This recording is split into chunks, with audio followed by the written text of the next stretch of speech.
السلام علیکم ورحمۃ اللہ وبرکاتہ۔ امید ہے آپ سب خیریت سے ہوں گے۔ تو ناظرین، آج ہم بات کرتے ہیں حضرت ہود علیہ السلام۔ حضرت ہود علیہ السلام کا ذکر قرآن پاک میں بار بار آتا ہے، جیسا کہ سورۃ اعراف، سورۃ ہود، سورۃ حشر وغیرہ میں اس کی تفصیل موجود ہے۔ حضرت نوح علیہ السلام کی اولاد مدتوں تک دنیا میں بسی اور آہستہ آہستہ خدا تعالیٰ کو بھول گئی۔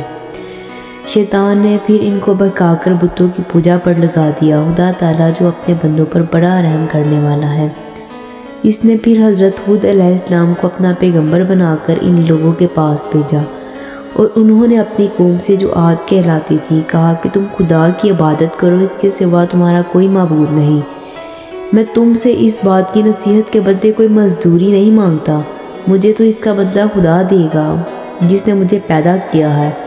اور اے میری قوم، تم اپنے رب سے بخشش مانگو، اس سے توبہ کرو، تمہارے لیے میہ برسائے گا، جس سے تمہاری کھیت باغات اچھے ہوں گے، تمہاری طاقت بہت بڑھا دے گا۔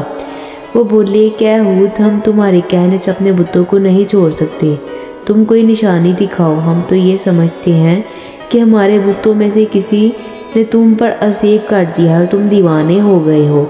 حضرت ہود علیہ السلام نے کہا، تم سب مل کر میرے لیے جو تدبیر کرنا چاہو کر لو، اور مجھے مہلت بھی نہ دو۔ میں خدا پر بھروسہ رکھتا ہوں جو میرا اور تمہارا پروردگار ہے، اور میرے ہاتھ اللہ تعالیٰ نے تمہیں جو پیغام بھیجا تھا میں نے تمہیں پہنچا دیا۔ اگر تم میرا کہنا نہ مانو گی تو اللہ پاک تمہاری جگہ اور لوگوں کو بسا دے گا، تم خدا تعالیٰ کا کچھ نقصان نہیں کر سکتے۔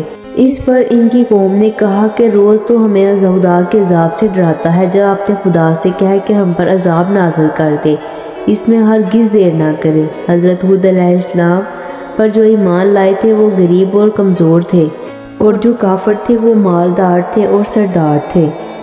ان سب نے حضرت ہود علیہ السلام کا مذاق اڑایا۔ آسمان پر ایک بادل نمودار ہوا، جسے دیکھ کر یہ سمجھے کہ بارش ہونے والی ہے۔ حضرت ہود علیہ السلام کو اللہ تعالیٰ نے بتا دیا تھا کہ یہ عذاب ہے، چنانچہ وہ ایماندار لوگوں کو لے کر بستی سے باہر چلے گئے۔ اس بادل کے بعد آندھی آئی جو 8 دن اور 7 رات تک متواتر چلتی رہی، یہاں تک کہ سب کافر مر گئے، یہاں تک کہ ان کا نام و نشان بھی نہ رہا۔ اور اس طرح ایک بار پھر اللہ تعالیٰ نے زمین کافروں اور مشرکوں سے خالی ہو گئی۔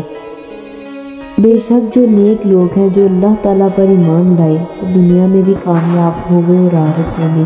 اللہ تعالیٰ ان کی دنیا میں بھی حفاظت فرماتا ہے اور آخرت میں بھی ان کو اجر و ثواب ملتا ہے۔